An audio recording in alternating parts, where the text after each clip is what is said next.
In this video, I travel to Arizona. Join me as I visit Prescott, the Grand Canyon, and Jerome.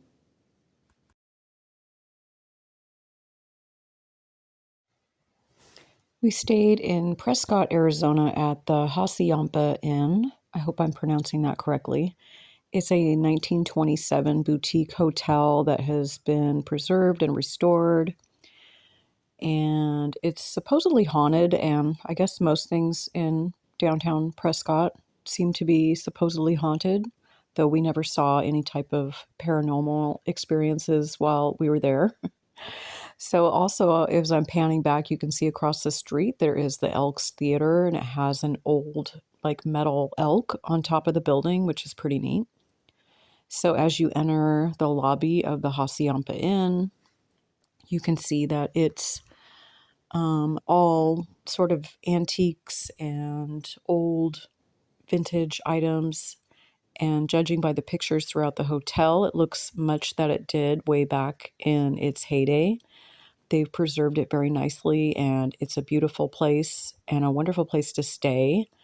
And it has a lot of vintage items in the lobby and throughout the hotel. You can see the beautiful fireplace and the old windows and glasswork and all of the old looking furniture. And I think some of this lighting might be original, but even the ceiling is very detailed and beautiful.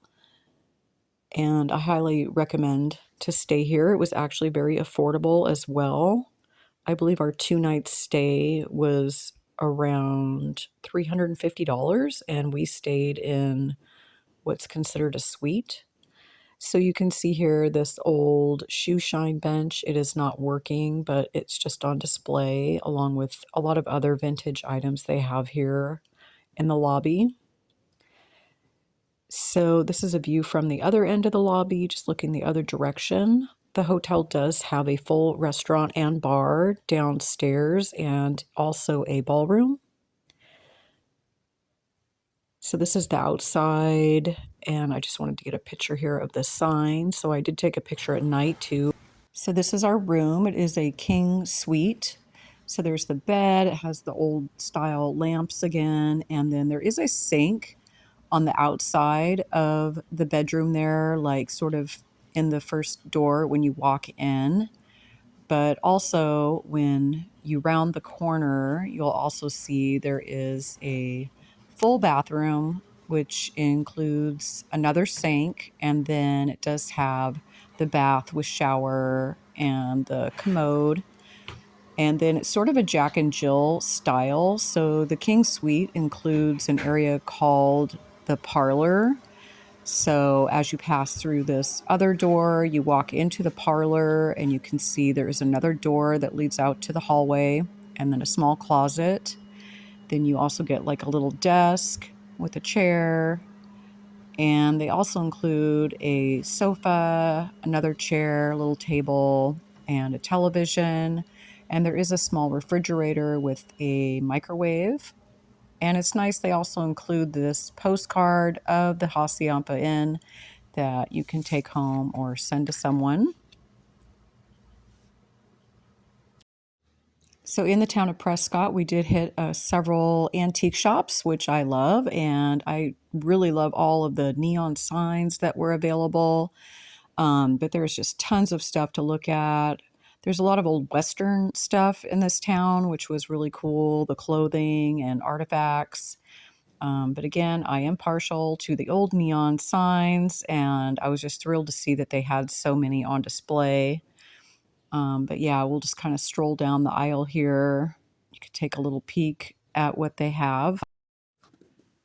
After being in this town for a little while, I did realize the locals pronounce it Prescott, not Prescott.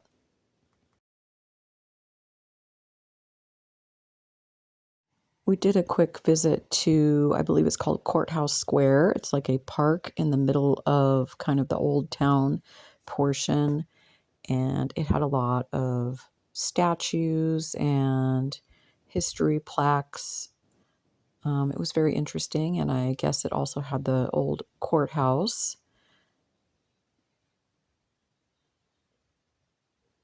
So across the street there, you can kind of see what's called Whiskey Row. Called that because of the large number of saloons that exist in that area. We spent most of our time at probably the most popular one, which is the Palace Restaurant and Saloon. It is reportedly the oldest running restaurant and saloon in Arizona. It opened in the 1800s and it was burned down in a fire in 1901.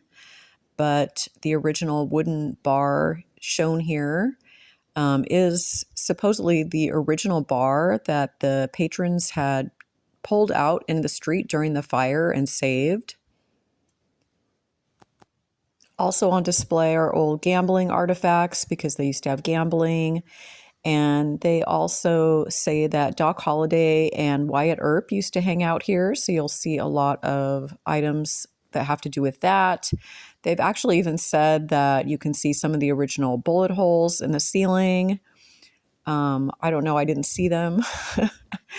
And also you can see some of the items that used to have to do with the ladies of the night, because that was reportedly upstairs. And so you can actually see one of the original call buttons for the ladies under one of the railings, which I included a photo of here.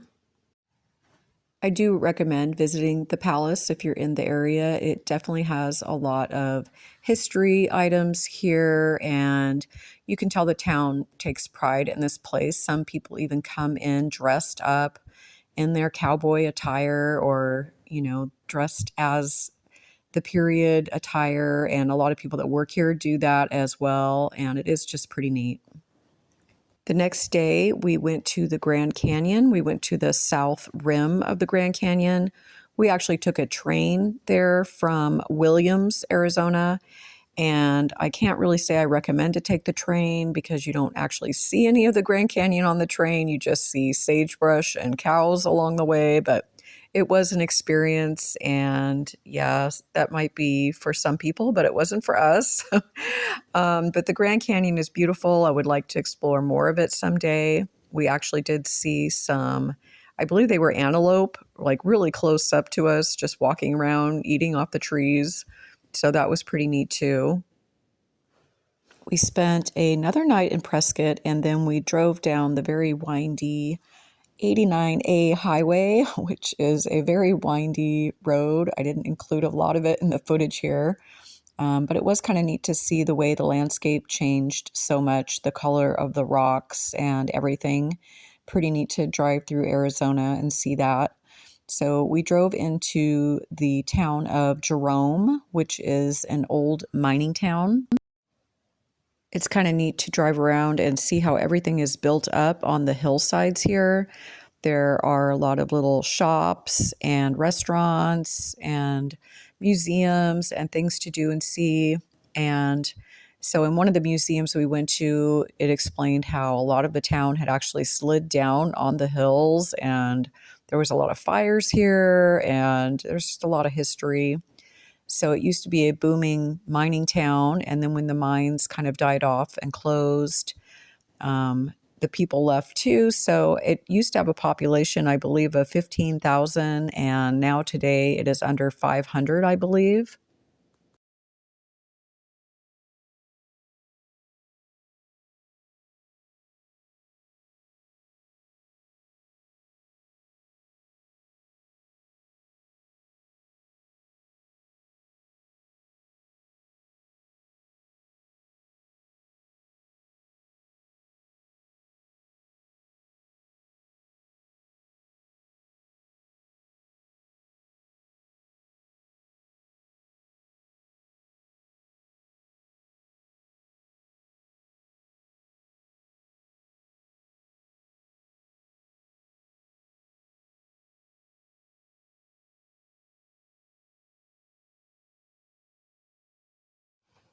Here we are on Main Street in Jerome. This is where most of the stores, restaurants, bars, and other items, museums and stuff are located.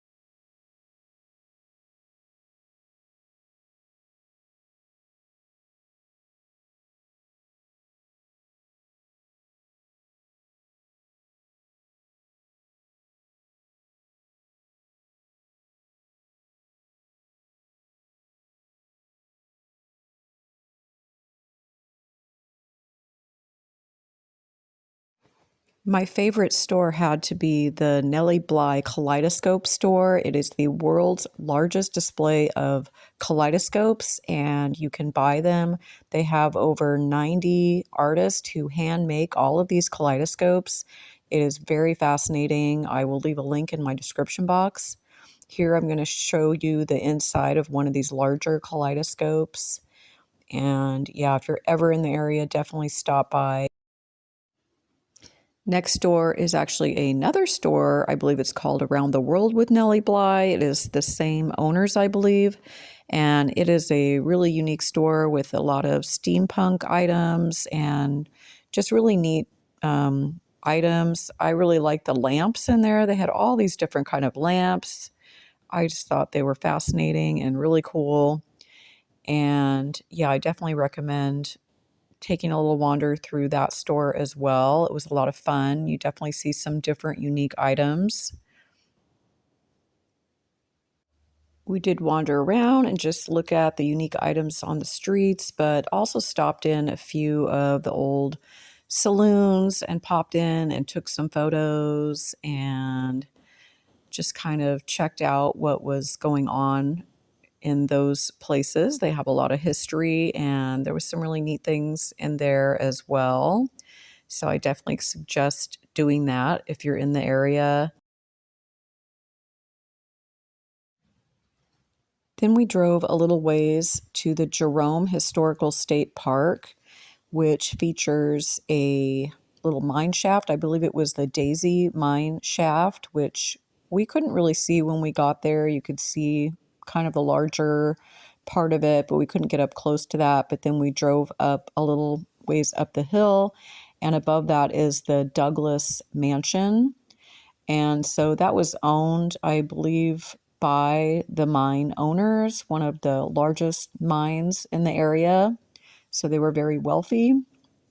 They had this mansion, and I guess the family donated it to the state and they made it into a museum. It has a lot of history about the area and mining, and you can also see a lot of what the house looked like, and there's some of the original things from the house in there. Not a lot, but there's some things from the home, and there's pictures on the wall where you can kind of see what the rooms look like, which I found honestly to be the most interesting part to me. But that's just me.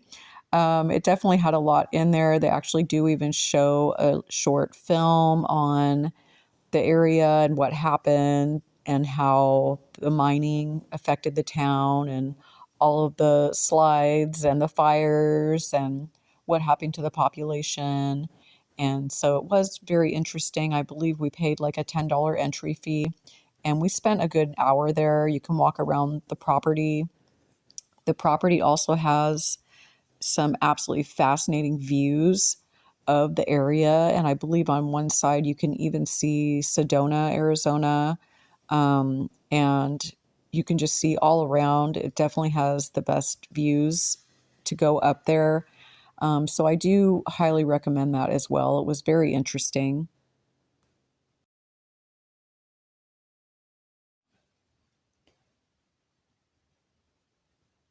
So then we drove back to Sun City West, Arizona, which is where we stayed the rest of our trip. But I do want to show here a little bit, if I can, that this is part of the Sonoran Desert that you start to see. And it's just wonderful to see these large cactus, the saguaro cactuses.